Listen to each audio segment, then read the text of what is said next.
Bueno, buenas tardes y gracias por acompañarnos a esta nueva sesión de las jornadas de literatura y arte. Gracias de verdad al profesorado, estudiantes, invitadas de honor y invitados de honor. Y para poder dar continuidad un poco a este espacio de encuentro, ¿no?, entre investigación y creación. Y por supuesto agradecer al Centro del 27, cuyo apoyo ha hecho posible, ¿no?, estas actividades. Hoy me corresponde presentar esta sesión en lugar de mi compañera Belén Molina, que no ha podido estar con nosotros por un contratiempo de salud. Le enviamos nuestros mejores deseos de recuperación. Es un placer para mí presentar a Txelo Candel, catedrática de Literatura Española en la Universidad de Valencia. Su trayectoria combina investigación, docencia, edición, comisariado cultural y creación poética, lo que le da una perspectiva privilegiada para abordar las cuestiones que nos reúnen hoy. Ha impartido conferencias y seminarios en universidades de Estados Unidos, Alemania, Italia, Suecia, Rumanía, Argentina, Brasil y muchas otras más. Y sus líneas de investigación se centran en la modernidad literaria, el exilio republicano, la censura franquista y la poesía española de posguerra, dictadura y transición. Es autora y editora de estudios fundamentales sobre Max Aub, Luis Rosales, Ángel González, Luis García Montero o Vicente Alexandre, así como de múltiples ediciones críticas de epistolarios y revistas literarias del exilio y la posguerra. Entre sus publicaciones más recientes, quería destacar la publicación de Victoriano Kremer y José García Nieto, epistolario inédito, junto a trabajos clave como De lo vivo a lo pintado, Los 60, de revista literaria, el epistolario entre Max Aub y Vicente Alexandre y diversas aportaciones a las obras completas de Max Aub, proyecto en el que se encuentra actualmente implicada, participando y coordinando el volumen 13º. Ha sido además comisaria de la exposición de Luis Rosales, El contenido del corazón, y desarrolla también una reconocida labor como poeta, con títulos que seguramente os suenan como Haz destiempo, La arena, Hueco, Mundo solo, premiado por la crítica valenciana, o Mientras las nubes arden. La conferencia me ha dejado muchas cosas en el tintero en razón al tiempo, pero seguro que me sabrá perdonar. La conferencia que hoy viene a compartir con nosotros lleva por título La realidad trascendida en la palabra poética de María Victoria Tercia. Txelo, muchísimas gracias por aceptar nuestra invitación y por estar hoy aquí. Muchísimas gracias por la presentación. Muy buenas tardes a todos. Gracias, por supuesto, al Centro Cultural del 27 y a José Antonio Sartoré por la invitación. Y muchas gracias también a todos los que estáis a estas horas aquí. Muy tarde son las 2, pero intentaré no hacerlo demasiado largo. Gracias a la familia y muy especialmente gracias a María Victoria Tercia por venir hasta aquí para escucharme.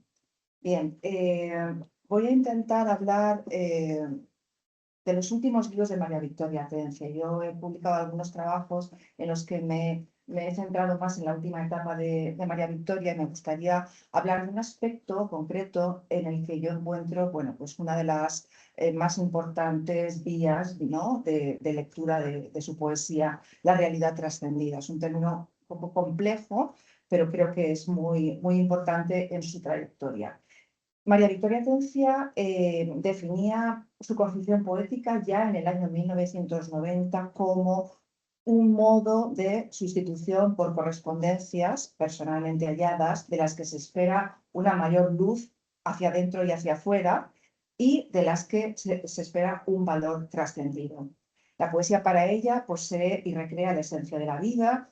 La palabra se justifica a sí misma por su capacidad de transmitir instantes de trascendencia, por su clara fe en el valor de la palabra, por la búsqueda de la perfección, de la exactitud y por la relevancia de su belleza.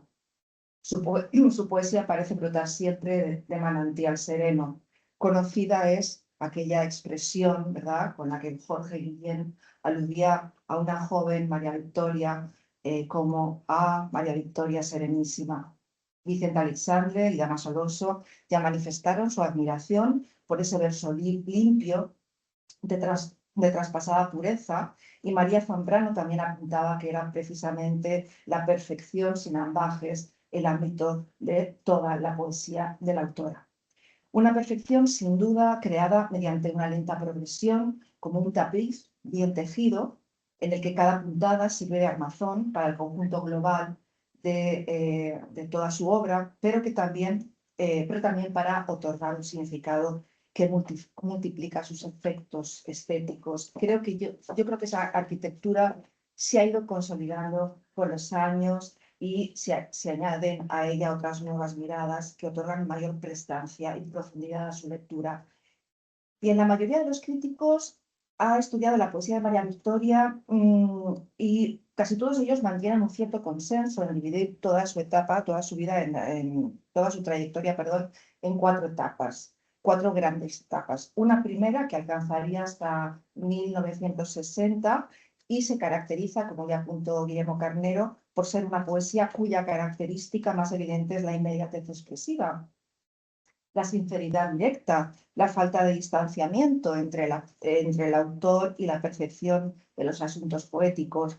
Conformarían esa etapa, como sabemos, Arte y Parte y Cañada de los Ingleses, libros publicados los dos, ambos en 1961, y a los cuales le sigue un sorprendente silencio de 15 años. Bueno, no olvidemos que durante esta época se ha ido fraguando la eclosión y posterior declive de la poesía social, a cuya floración contribuyeron sin duda los nombres de la segunda generación de posguerra.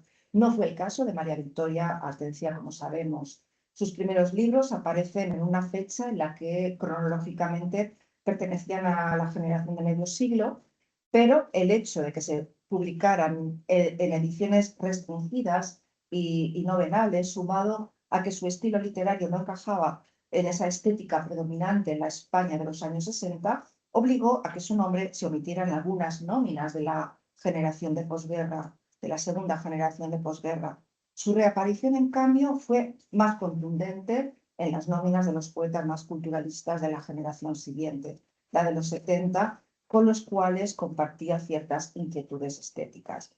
La segunda etapa se iniciaría en el año 76, cuando tiene lugar la publicación de uno de sus libros más emblemáticos, Marta y María, escrito, según Sharon Kifugalde, en un momento de tensión y de angustia, y del que Guillermo Carnero también comentaría bueno, que es un libro que abre una nueva etapa en su trayectoria.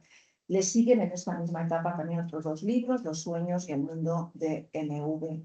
La tercera etapa comenzaría con El coleccionista, Paulina o El libro de las aguas, Compás binario y la colección antológica Ex Libris.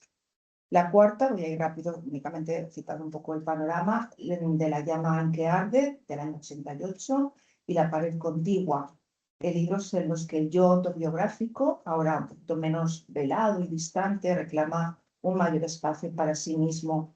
A ellos habría que añadir 2 libros más en el año 92, La intrusa y El puente, en los que, como indicó Francisco Ruiz Noguera, cabría resaltar un mayor hermetismo propiciado por la intensificación de la elipsis, el conceptismo y la sugerencia que llevan en ocasiones a un tono de simbolismo.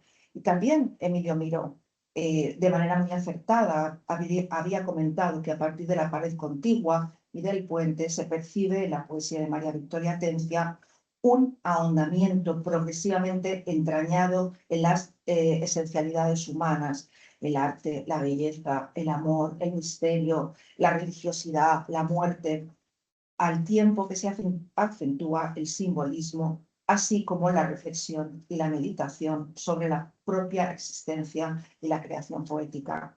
Bien, a estas etapas yo misma he considerado añadir una quinta etapa en la que se incluirían sus libros más recientes.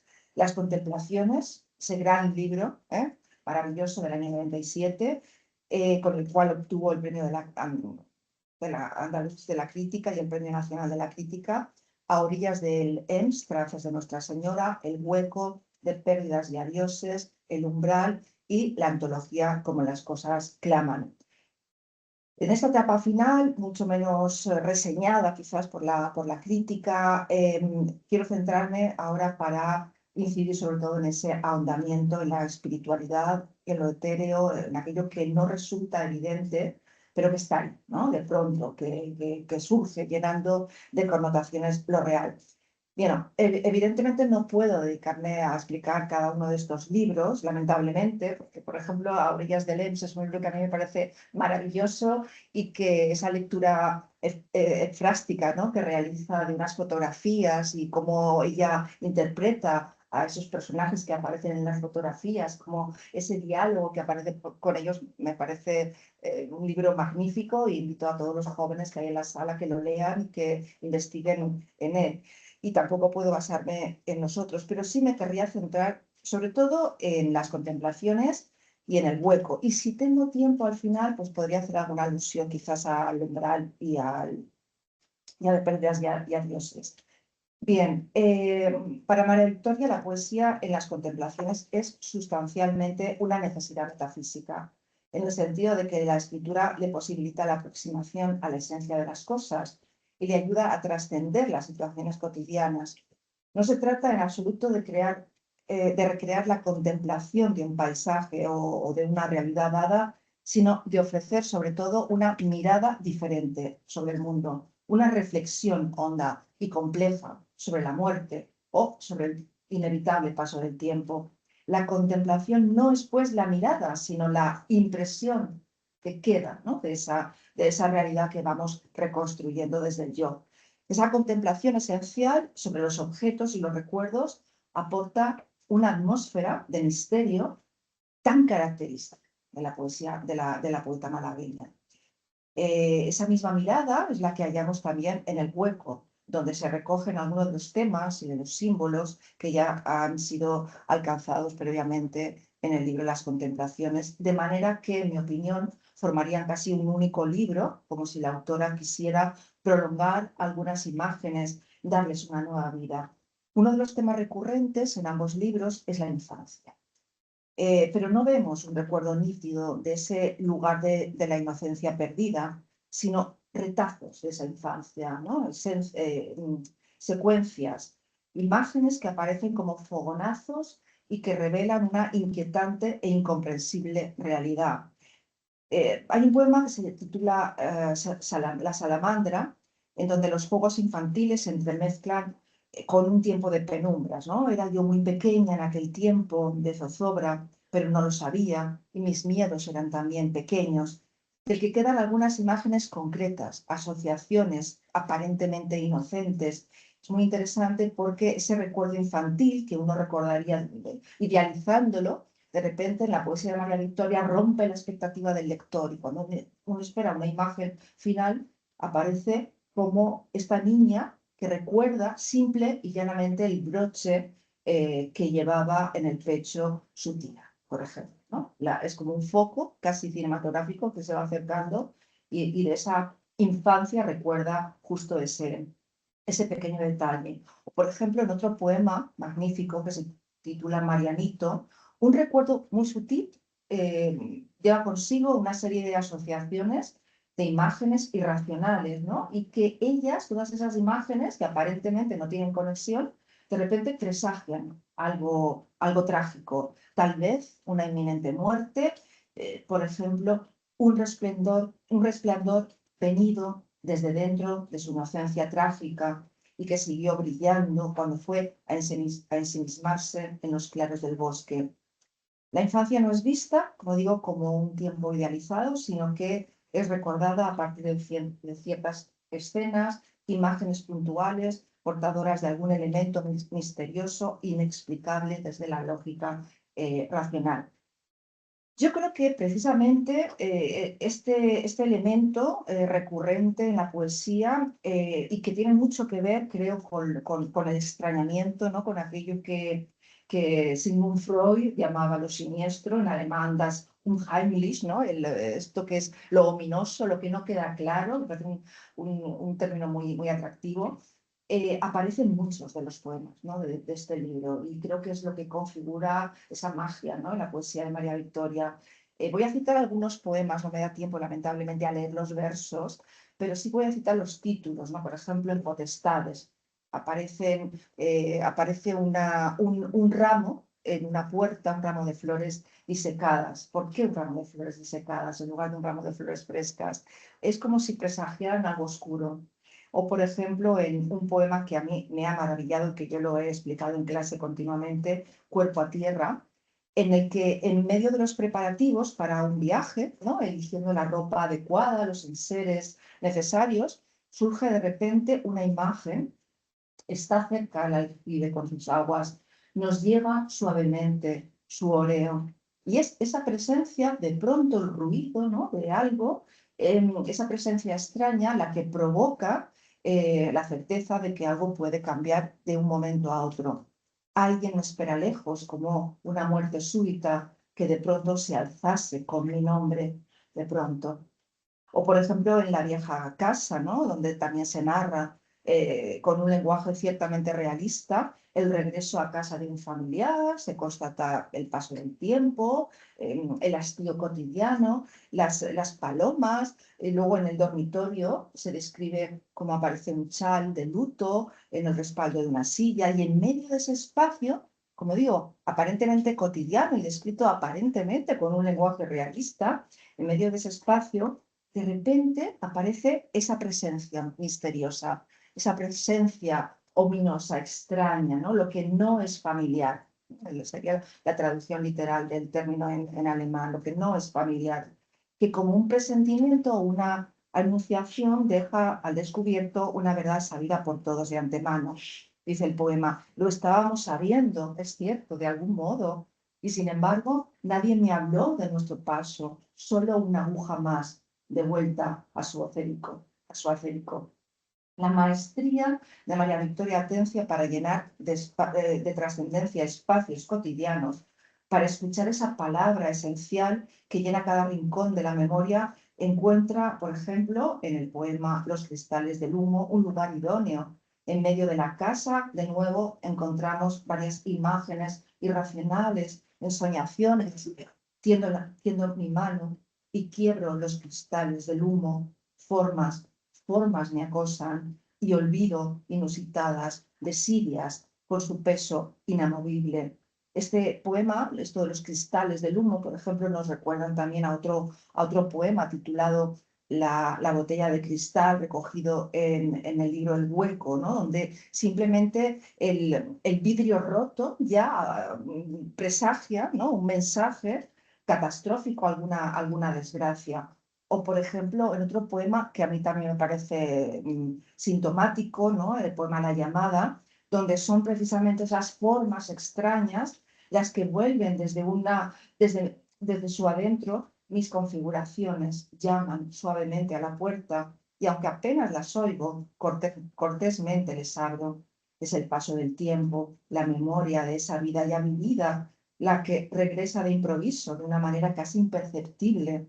Algo de vida ronda aún por los cuartos, un último suspiro retenido que me abarca sin voz entre sus pertenencias, por ejemplo, ¿no? Leemos en el poema Algo de vida.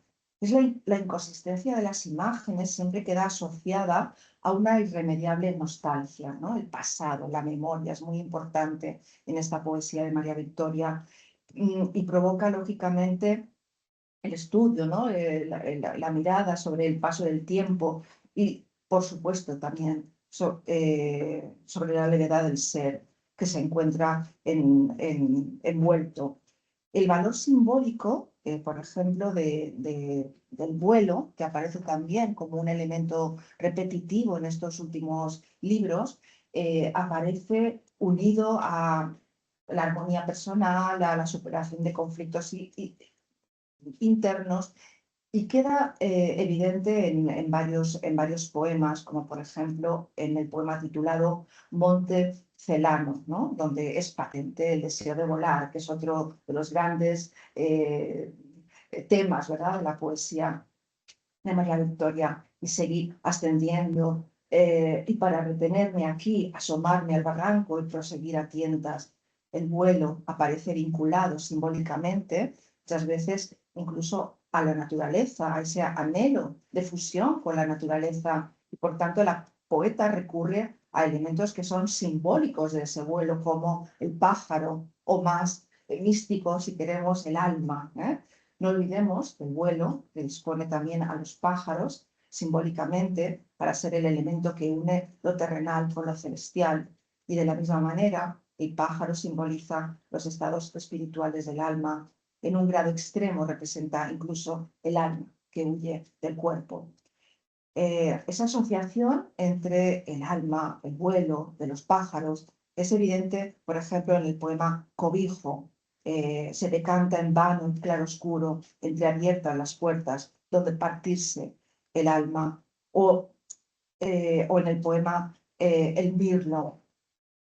La fusión, estoy intentando elegir algunos poemas para no hacerlo demasiado largo. La fusión con el mundo natural es otro de los temas que hallamos insistentemente en este libro y también en otros posteriores como El Hueco. Por ejemplo, el agua derramaba su caudal en azules cataratas de espuma y yo caía con ella y para ellas, a plomo. Encontramos en un poema que se titula La espuma. Pero ese conocimiento, ¿no?, que otorga saberse parte de la naturaleza, lo hallamos también en otros muchos poemas. Por ejemplo, un poema que se titula Lo natural. La vida se suspende, yo misma estoy suspensa, yo, Jacinto, también, que ignoro los renuevos, yo suspendido halcón, que ya se abate. Leemos en el poema Jacintos. Hay una mirada muy interesante, muy profunda en esta naturaleza, y a mí me llama la atención cómo la simple observación, por ejemplo, de un fruto, hay un poema que se titula simplemente el fruto, pero qué curioso, ¿no? Porque la mera contemplación de un fruto, la mera descripción de un fruto abarca una lectura muchísimo más profunda, de tener la mirada en ese lento madurar de un fruto, en la propia belleza que irradia ante la luz del alba, está representando, sin una interpretación demasiado forzada, el propio paso del tiempo, la propia unión de la voz poética con la naturaleza. El deseo de retener ese tiempo proviene, por ejemplo, en otro poema que se titula Puerta de las Lilas, en un momento puntual, el de guardar el simple aroma de las flores. O sea, retener, ¿no? Algo que es imposible, retener el aroma de las flores. En el recinto, que el calor agobia, leve duración contra el tiempo de lo que ya es nostalgia. Porque es la naturaleza la que con el color y el aroma de las flores, con el vuelo de los pájaros, con el viento que sacuden los árboles, nos devuelve la conciencia de lo que somos, de lo que seremos, de lo que hemos sido y de lo que ya jamás vamos a poder ser. La oposición entre lo material y lo inmaterial, lo natural y lo espiritual queda patente en otros muchos poemas, como por ejemplo El viento, o como por ejemplo uno de los poemas finales que se titula Ensayo General. En El Hueco, el siguiente poemario, al igual que encontrábamos en las contemplaciones, la observación de la realidad trasciende también, ¿no?, esa mirada hasta la reflexión metafísica. Nada sé de este abrirse la luz de cada día sobre la siempre mar. Leemos en el poema Certeza de la luz. No deberíamos obviar la lectura simbólica asociada a los elementos luz, penumbra, ni la vinculación con la tradición de la poesía mística. La observación de esta naturaleza conlleva a veces la certeza de que existe una realidad otra, distinta a la que percibimos. Así ocurre, por ejemplo, en el poema Colores del ocaso, en el que la contemplación del anochecer a la orilla del mar le sorprende en su huida hacia el oscuro. Dice el poema: el rojo inglés de un ocaso excesivo tiñó frente al ilimitado cauce de las aguas mi amortecida piel sobre una arena aún tibia, pero aún así sobresale la fruición del instante, el goce, ¿no?, del momento en el que el último baño llega antes de la noche. Aspiré su humedad salobre y me sentí reencontrada en mi jersey. De la pared contigua del año 89, por ejemplo, se retoma en este libro la contemplación de ese mundo otro, como digo, de una realidad que es al tiempo parte del entorno y parte de la realidad escondida en cada objeto. Y de su libro La intrusa, del año 92, en este libro también encontramos esa incertidumbre de quién es esa presencia misteriosa, pues puede referirse a la muerte o simplemente a un presentimiento de que algo puede cambiar en cualquier momento, un temor de que efectivamente algo cambie o a ese mero deseo que queda simplemente enunciado a medias, casi casi como en voz baja. Hay un poema precioso que se titula El final, un poema en el que se describe el abandono de un animal de compañía, ¿no? Dejando, como dice el poema, su lugar de acomodo a mis pies en la cama cuando yo estaba hecha a su calor. Claro, es un poema casi descriptivo, donde se describe, pues es un animal doméstico que ya no está a los pies de la cama. Una lectura así sería pues una lectura plana, ¿no? Pero como en Antonio Machado, que también hay una lectura simbólica, siempre se lee, ¿no? En la otra parte, ¿no? Del verso. Este poema se llena, como digo, de connotaciones mucho más profundas y en este poema, al final del poema, vemos claramente el presentimiento de que algo negativo ha llegado, ¿no? De una muerte muy cercana. Efectivamente, el poema acaba, sin duda quiso ahorrarnos, perdón, sin duda quiso ahorrarme el horror del final y se fue, sencillamente, se fue, felinamente, sin que yo alcance a adivinar a dónde. Son presencias extrañas, repletas de una carga simbólica, que delatan un mínimo cambio apenas intuido y donde los recuerdos son a veces presagios que sorprenden de pronto en medio de lo cotidiano. Eh, Ocurre lo mismo en un poema que se llama Último Movimiento. Voy a citar un fragmento.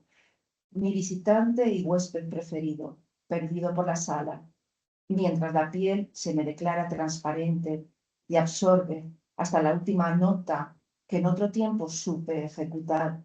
En el rincón, una animal se ovilla. El cristal está a punto de quebrarse, ¿no? Y tiene que ver un verso con otro. Esa contradicción es lo que hace que las lecturas se disparen, ¿no? Que esa realidad se convierta claramente en una realidad simbólica. Bien, vamos a ir pasando a otros poemas.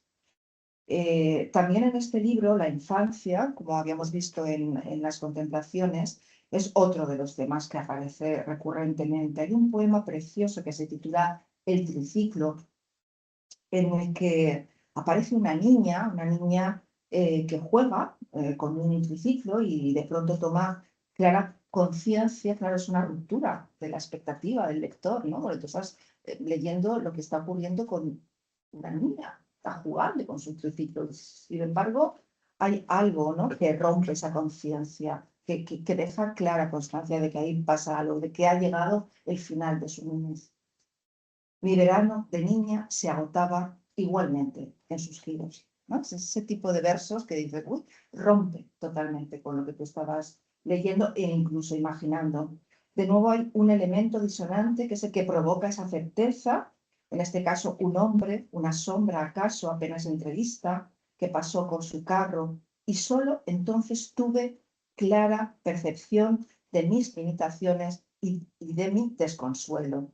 La recreación de la infancia, así como la cotidianidad y al mismo tiempo la incursión en ella, de lo misterioso, son características que yo creo que encontrábamos ya desde las primeras entregas. Yo desde luego he visto ya que aparecían desde Marta y María o desde Los sueños, ¿no? De libros de los años 70. Ese paso del tiempo, también en El hueco, en este libro, se recrea en la observación de la mutabilidad de la naturaleza, en la observación de cómo va cambiando el tiempo a través de la mirada, ¿no? De la naturaleza. Por ejemplo, dice el poema Sabor a junio, no sabe igual el mar de uno a otro solsticio. Es un cambio, ¿no? En la mirada, en la aceptación de que las huellas del tiempo se impregnan también en cada cuerpo, ya que cada año piel y mar se rehacen, aún con más torpeza, proponiendo veladamente un traslado a excesivas lejanías, ¿no? Son citas del mismo poema. insisto, es esa lectura trascendente, ¿no? Que se esconde en la contemplación de la realidad, la que provoca una inquietud constante por aquello que está por venir, aquel misterio desconocido pero presentido, aquella lejanía que también nos rodea en los objetos más cotidianos si sabemos escuchar. El extrañamiento se produce siempre de una manera imprevisible y esto es lo mágico, claro. Abelardo Linares aludía a este ambiente de irrealidad, ¿no? De creación de lo irreal, creado a través de esas imágenes casi místicas que transformaban el mundo. Decía Abelardo, poesía en que la comunicación con la naturaleza o la contemplación del mundo circundante se revelan como experiencia interior, indiscernible de la propia intimidad de la poeta.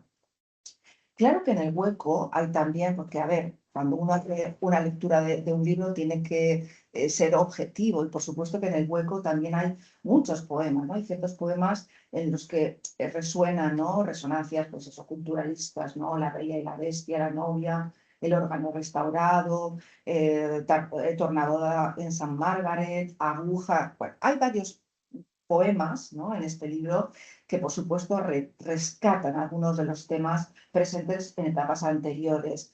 Pero yo creo que aún así no son los poemas más relevantes del libro, ¿no? Creo que en el hueco predominan sobre todo esos poemas que destacan por un cierto onirismo configurado a través o a partir de los símbolos que se van repitiendo como la luz, la noche, el vuelo, el jardín, la naturaleza en constante mutación, los pájaros portadores de mensajes ocultos, el alma, los presagios, el vacío, y todo ello en una contenida dicción que sobrecoge por sugerir más de lo que expresa. El vacío el vacío que deja lo que queda tras la vida, tras la existencia, se recrea de manera intermitente a lo largo de ambos libros.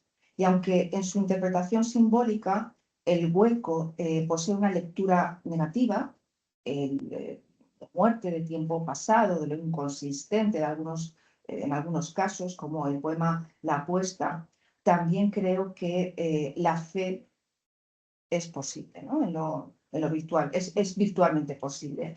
Hay un poema que yo tengo tatuado, ¿no? Siempre intento recordarlo como lección de vida. Es un poema que se titula La apuesta, me parece, pues eso, una lección de vida, una maravilla. Cuando súbitamente te abandonen las formas, se colme de vacío tu plenitud del hueco y sientas su propuesta de abandono acecharte, apuesta por la vida y añade a su grandeza la levedad al menos de un junquillo de marzo. Yo esto me lo he aplicado desde que leí el poema por primera vez. Bien, esa fe en la vida, no sé si tengo tiempo, José Antonio, para poder, sí, un poquito más. Son las 2:30, no quiero abusar tampoco. Esa fe en la vida, ese vitalismo, sobrevive desde luego en el siguiente libro, en De pérdidas y adiós. Intentaré ir a lo esencial de los dos últimos libros. El transcurrir del tiempo es, sin ir más lejos, la pérdida más evidente, ¿no? En este libro, la que más nostalgia produce. Y al igual que en los en los dos poemarios anteriores, el libro es una búsqueda de conocimiento, una indagación en la realidad para intentar explicarla en su complejidad. Y de nuevo esa dificultad que encontramos para acercarnos a su mundo poético se resuelve por medio de la intuición.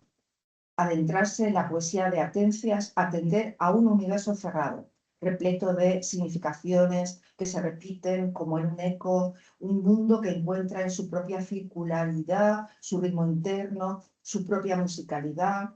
Se trata de una poesía que alcanza tintes místicos, lo he dicho antes, en esa voluntad de aprender el mundo y sobre todo de entenderlo. El hermetismo de ciertas imágenes que ya habían ocupado las páginas de las contemplaciones o del hueco vuelve de nuevo a acomodarse en este libro. Por ejemplo, el jardín, ¿no? Lo encontramos en el poema que lleva el mismo título, o el pájaro en el poema titulado El azor, o la fusión con la naturaleza en un poema titulado Como el dios en el cisne, o el viento, que también aparece en el poema titulado El viento, o el vuelo, en otro poema que también se titula El vuelo. Todos ellos surgen con un lenguaje más depurado, más esencialista si cabe, eliminando lo anecdótico y dejando a flor de piel lo imaginado. La palabra reflexiva navega por este libro llena de interrogantes sobre uno mismo. Solo soy lo que soy, todo el sueño cuando cierra los ojos. Solo en ti, duradera y continua. Y sobre todo, lo que le rodea, por supuesto. Voy a leer un poemita. Estamos hechos, perdón, unos versos de las brasas, perdón. Estamos hechos de materia fugaz, aunque memoria, de luz alguna vez, brasas ahora de sombra, deseante ceniza. En esta palabra, esa mirada última sobre el último paisaje es una sombra pasajera que amenaza en todo momento y lugar, como quien está siempre ante uno mismo y su amenaza sin saber que ahora una luz demasiado contemplada puede dar a la lluvia el último paisaje. Son versos de su poema El último paisaje. Pero con mayor ímpetu sobresale en ella también una firme voluntad, como digo, vitalista, casi un canto elegíaco a la vida y a todo aquello que nos queda todavía por vivir. Por ello rescatar la palabra es salvarla de nuestro propio olvido, cubrir apenas de luz un tiempo inusitado, ir nombrando y callando y diciendo, pero ante todo hacer realidad el deseo de escribir cada día una línea distinta para inventar la vida que me falta, dice el poema como un roce en sus labios. Y por último, en El umbral, libro publicado en el año 11, María Victoria regresa nuevamente al canto íntimo y personal, a una voz poética que ha ido dejando oculta en sus anteriores libros, quizá un poco menos elegíacos. Pese a lo emblemático del título, El umbral, la autora deja paso a unos poemas, en estos poemas a un tono menos hermético quizás, ¿no?, que en los poemarios anteriores. De nuevo, sin embargo, lo anecdótico recoge una palabra depurada que nos acerca a lo misterioso y a la esencialidad de lo no dicho, de lo meramente sugerido. El conjunto presenta únicamente 20 poemas muy breves, en los que predomina la cadencia del alejandrino y del endecasílabo. No hay división en partes, ni citas, ni referencias obvias a la intertextualidad con otras obras, pero en ellos encontramos un cierto orden, ¿no?, progresivo entre los primeros poemas, ligados más bien a la experiencia estética y vital, y en los últimos, en los que parece predominar el eco de un recuerdo erótico, amoroso. Bien, el libro se abre con un poema magnífico que se titula Este hilo de vida, en el que la autora se recrea en el paso del tiempo, otra vez, ¿no?, consciente de esa brevedad de la vida, este hilo de vida en el que me sucedo. A ella acuden en vuelo las plumas de los poetas mayores, las voces de quienes trazaron su camino lírico. En esa continuidad con el vuelo la hallamos en otros poemas, por lo menos en los 4 poemas siguientes, donde el simbolismo de las aves, tan frecuente en la poesía de María Victoria, como he dicho ya varias veces hoy, no es ajeno a la de otros símbolos tradicionales que multiplican su significado, ¿vale? O sea, aparece este elemento simbólico, pero ligado a otros, ¿no? La llegada de la tarde, el anochecer, la inquietud ante el tú, el declinar de la tarde, el declinar de la vida. La fusión con la naturaleza no deja de tener ciertas resonancias de nuevo místicas, como ocurre con el poema El Ruiseñor. Puedo entregarme a ti, Ruiseñor de lo alto, que sin duda provienen de ese afán tan afecto a la autora de equiparar la belleza del canto de las aves a la belleza del canto poético. El vuelo de los pájaros abre paso a un escenario simbólico en el que la tarde preside el momento propicio a la creación lírica.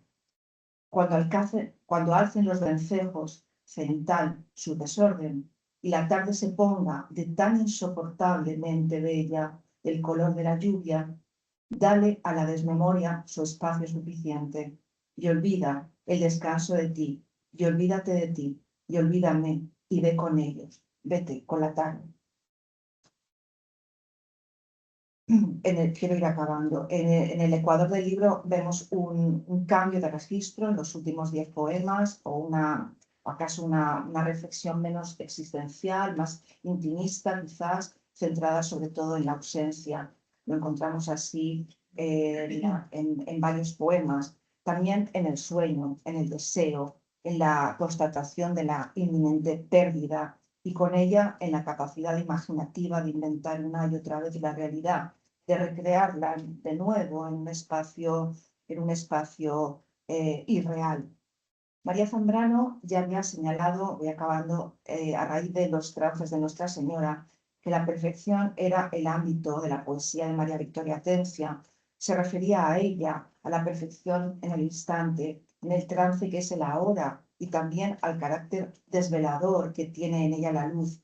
Una revelación interior, un accesis, un ir haciéndose por la revelación intangible. En el umbral, la luz es exterior, vinculada con el paso fugaz por el mundo, con la fuerza del erotismo, con la gracia de la creación poética, con la transitoriedad de la belleza, con el sueño. La luz es en ese umbral que separa, la luz es ese umbral que separa el instante presente del pasado, que es ya recuerdo, o del futuro que es ahora deseo. Pero es la contemplación la que mantiene el tono reflexivo de esas composiciones, la cadencia serena del verso, una contemplación de la belleza que la lleva con su música callada hacia los rincones más cercanos a lo espiritual. Encontramos, pese a las diferencias obvias, una singular unidad en toda su obra, una concepción del poema como proceso, una poesía esencialista y depurada que recurre a la tensión y a la ambigüedad, a la dualidad significativa. Uno de los elementos más destacados de su poética es precisamente la vinculación representada en los poemas entre el mundo real y el mundo de la imaginación, el mundo cotidiano y su expresión subjetiva, que llevan a una lectura polivalente del texto. Ese aspecto de la poesía atenciana, esa valorización de la palabra por su capacidad de eternizar destellos de lucidez, instantes de trascendencia, se mantiene y se desarrolla de manera especial en estos últimos libros. Muchísimas gracias.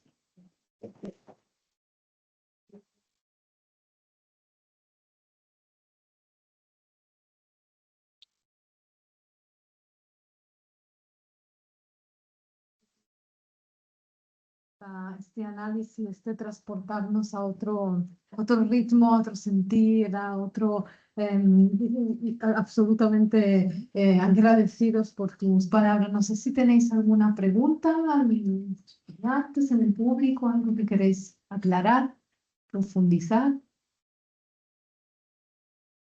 Ya tengo una curiosidad, a ver si me puedes, en estos últimos poemarios donde tú reflejas, ¿no? Analizas ese ansia de volver a o de fusionarse con la naturaleza, viene de una reconciliación, hay un momento de quiebre a lo largo de la escritura de María Victoria Atencia, o es siempre una constante sintonía con la naturaleza que al final llega a una necesidad de más cercanía.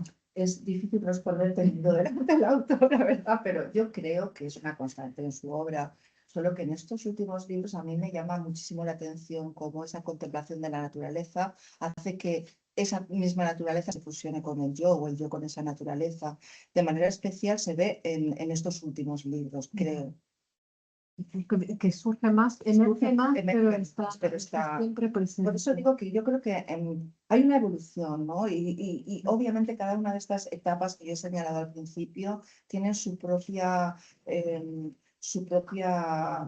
naturaleza, pero en la última etapa, sobre todo en esta última etapa, en los últimos libros, en los libros que van pues eso, de las contemplaciones, a finales de los años 90 hasta ya el año 2011, yo sí veo que hay una mayor intensidad en todos esos temas.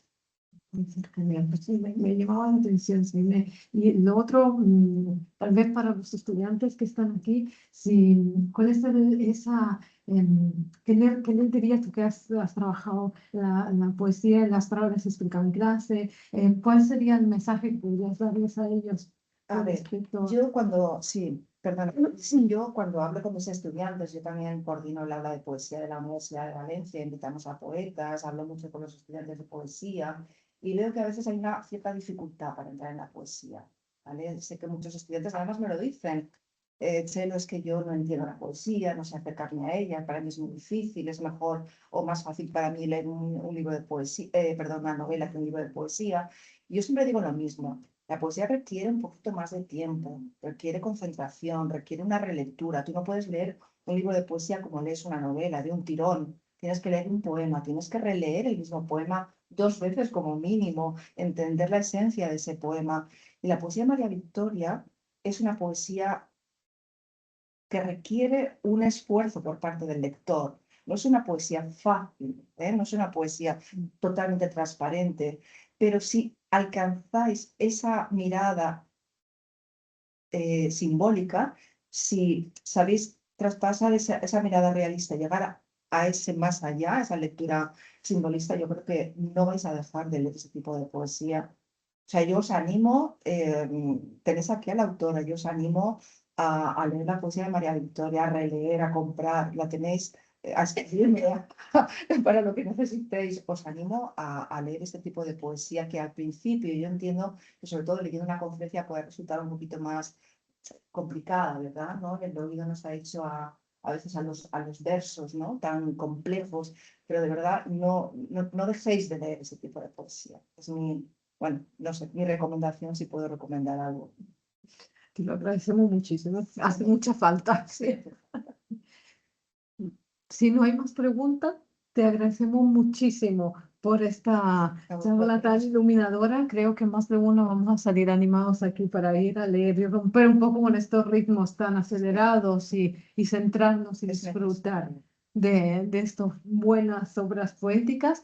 Y nada, agradecer también a María Victoria que ha tenido el gusto de venir aquí, de compartir. Yo creo que tendríamos 1000 preguntas, pero nadie se te va a atrever a hacerlas, así que les dejamos para que descansen y disfruten de la tarde. Muchísimas Muchísimas gracias de nuevo. gracias. Muchísimas gracias.